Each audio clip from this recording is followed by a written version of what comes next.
one. Hey everybody, welcome to this special video for Discovery Wrestling. My name is Alan Smith, I'm the co-owner of Discovery Wrestling, and right here is my good buddy, Ravishing Randy Valentine, one of our top class commentary team, the most professional commentary team in all of wrestling. So professional. So professional. Yep. And what we wanted to do is we just wanted to put a little something together to run down what you can expect from Discovery Wrestling on February 18th when we make our debut at the Jam House in Edinburgh. It's a beautiful venue. It's the first time it's going to have professional wrestling in there, and we're delighted to be the first to be able to make the most of what's going to be a brilliant venue and hopefully a new home for Discovery Wrestling. That's right, Newsy, and we are kicking it off with a bang. We are bringing the fight to the Jam House, and when you want a fight, you want Tommy Dreamer, because we've got that huge tag team main event. Grado himself announced it at our last show. It's going to be Grado, the hottest guy in Scottish wrestling, nay, wrestling today. Grado teaming up with the icon of hardcore, Tommy Dreamer, to take on the Henry family. But then you also want to talk about tag team wrestling. You want to talk about one of the hottest tag teams up and coming in wrestling just now, and that is Discovery's own Wild Lions. They wanted a challenge. They wanted the fight brought to them in the Jam House. They want to show you fans what they can do, so they said, open gauntlet. We don't care who it is, as long as they are the best going right now. We want them to come to us, and we want to fight. So the Wild Lions will be there in a tag team gauntlet match with tag teams I believe you have hand chosen. We announced that. We said there's going to be the Wild Lions in this tag team gauntlet. The guys are back, and the Wild Johnny Lions, and they're more ready than ever. I think we're going to see some exciting stuff from them. And they put it out there. They said we want anybody. We want to show people that we are the best tag team in the UK this year. This is going to be our year. So we've had tag teams from up and down the land have been getting in touch with us saying, we want a piece of this, we want to be part of this match. So we're not going to announce them in advance. We want to keep it a nice secret, a nice surprise for everybody, especially a nice surprise for the Wild Lions.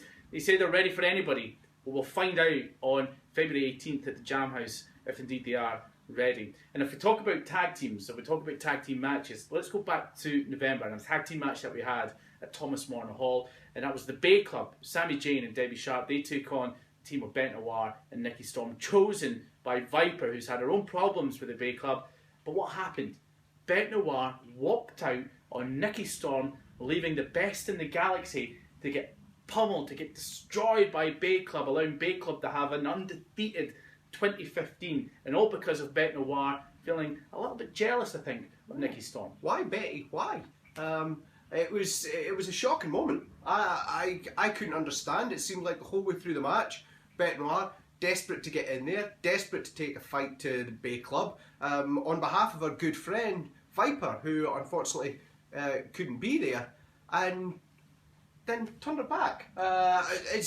It wasn't just a middle finger to Nikki Storm, it was a middle finger to Viper. It was a middle finger to the Discovery fans who were looking forward to seeing that tag team match, and looking forward to, in my opinion, just for me personally, was looking forward to see the Bay Club finally get a little bit of their just desserts.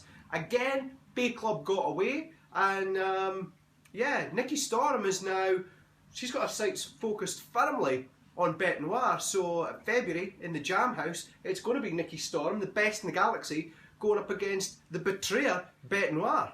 Yeah, we don't like to let things linger in Discovery Wrestling. There's also lots of bad beef between Bete Noir and Nikki Storm after what happened. So what better way to resolve this issue than put these two fantastic wrestlers in the ring, let them do battle, and we really will find out who's the better, Bete Noir or Nikki Storm. I don't know what the implications of this match may be in terms of what happens going forward with the Bay Club, because everybody seems to want to get their hands on the Bay Club. I know Viper, when she comes back from Japan, hopefully she'll get positioned to get back at the Bay Club. Hopefully she's still not having to sort out this mess between Bete Noir and Nikki Storm. Bay Club are not making any friends. And I'll tell you someone else who's not making any friends. That's Dave Conrad. No. You're good, buddy. Boy. Yeah. The juggernaut Dave Conrad. The juggernaut charged through you, ran you down, left you like roadkill. He's another guy who said, put me out there. I want to make a name for myself. I want to be the guy to beat in Discovery Wrestling. Well, you want to talk about guys to beat. A guy who had probably one of the most successful 2015's in Discovery Wrestling, that year-long feud with Rampage Brown. We're talking about Damien O'Connor, who overcame Rampage in a last man standing, a hellacious, brutal match. Last man standing match. Well, Conrad, you want an opponent, you have got an opponent, because in February, in the Jam House, it's going to be Dave Conrad, the Juggernaut, going up against Damien O'Connor, the Beast. Dave Conrad, he had his match with Deviation in November. The fans called it. The fans went, we put it out there, said, well, Dave Conrad wants a challenge in Discovery Wrestling. He wants a singles match in Discovery Wrestling. Who should he face? The fans said, put him in with Deviation. I think the fans expected Deviation to tear Dave Conrad limb from limb. But Dave Conrad somehow outsmarted Deviation, got himself a count-out win, sending Deviation absolutely berserk. Oh, yeah. He took out security staff, and he wasn't done there. He went backstage, and while Joe Coffey was giving his thoughts on an epic match with Mark Andrews, Deviation attacked Joe Coffey, putting that claw right down Joe Coffey's gullet, and leaving him. I've never seen anyone leave. An unnecessary attack. I've never seen anyone leave Joe Coffey lying flat in Discovery Wrestling. Now, if everybody's faced in Discovery Wrestling, there'll be Mike Mondo, TJ Rage, Rampage Brown, Chris Hero, Mark Andrews. Joe Coffey's always on his feet. Doesn't matter what people throw at him, he's never left lying on his back. That happened. Deviation made that happen.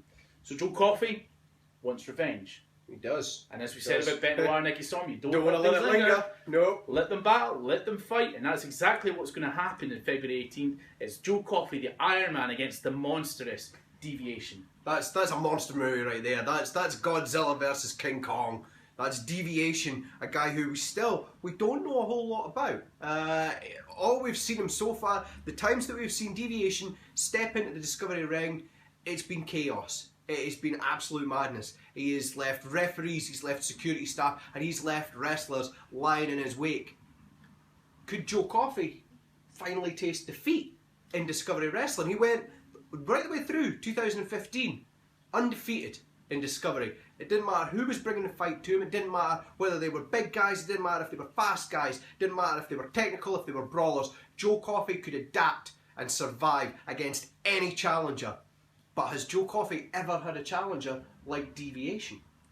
Well, Joe Coffey had been setting his sights on the Y Division Championship. He thought he was rightly in line after going through 2015, going through all of these opponents, gearing himself up for what would be considered Y Division wrestling by taking on the likes of Mark Andrews. Now he's got a chance for Deviation.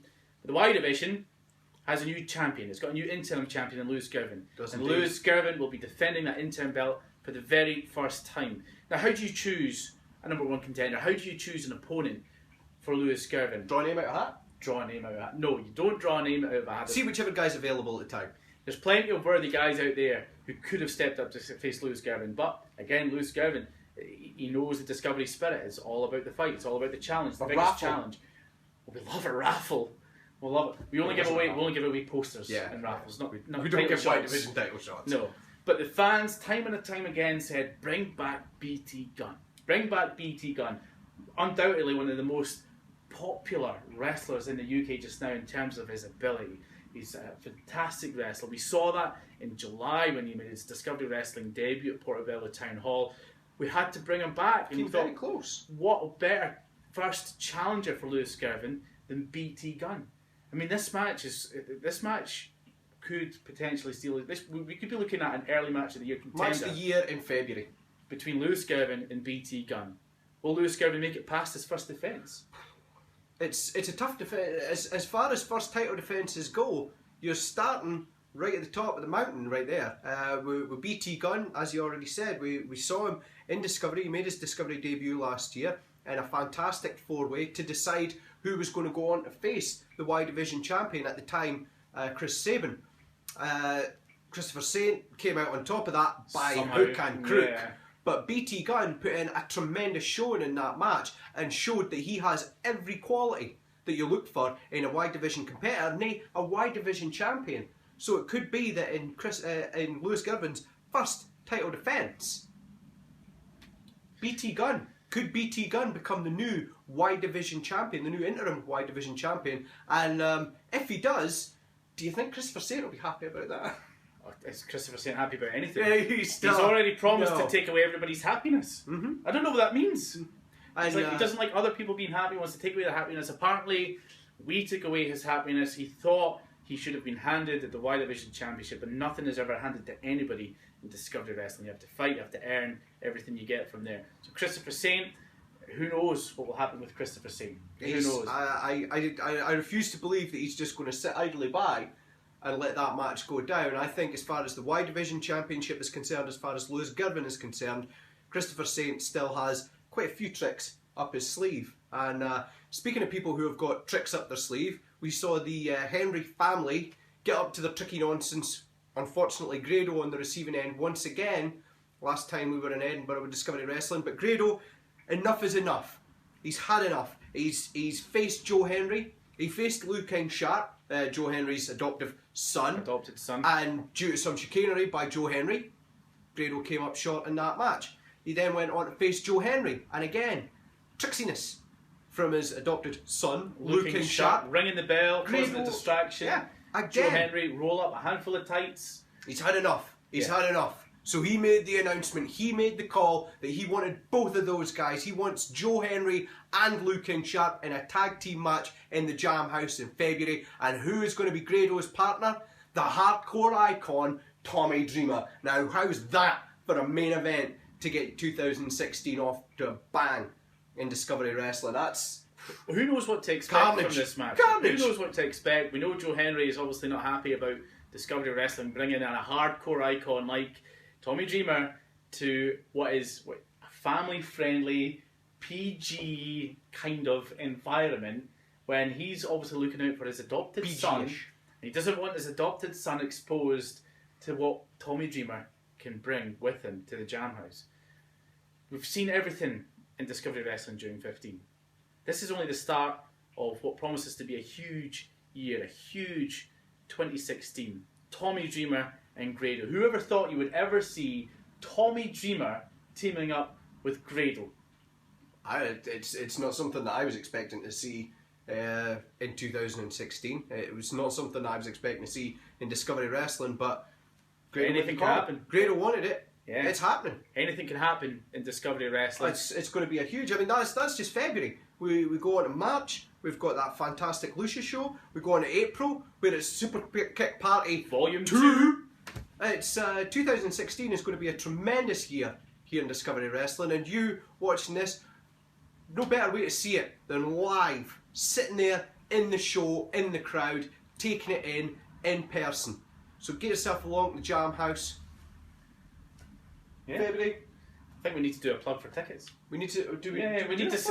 Apparently, you have to sell tickets. So. Oh. That's how it works. Okay. So, all right. in order to get your tickets to be there, buy them in advance. Avoid disappointment. If only there was some kind of Discovery shop online that you could. I think there might be one. There is. Yeah. Does it have an address? I think I've seen something about a shop. Discovery. Shop.discovery.com. Shop.discoverywrestling.com. If only there was some nice graphics we could put in that would show maybe a bigger version of this. We don't have the technology. With like Dreamer tickets. Do you know, like Dreamer, and there's where you get your tickets. Like there or like there or there. That's your cue date. There. Tickets.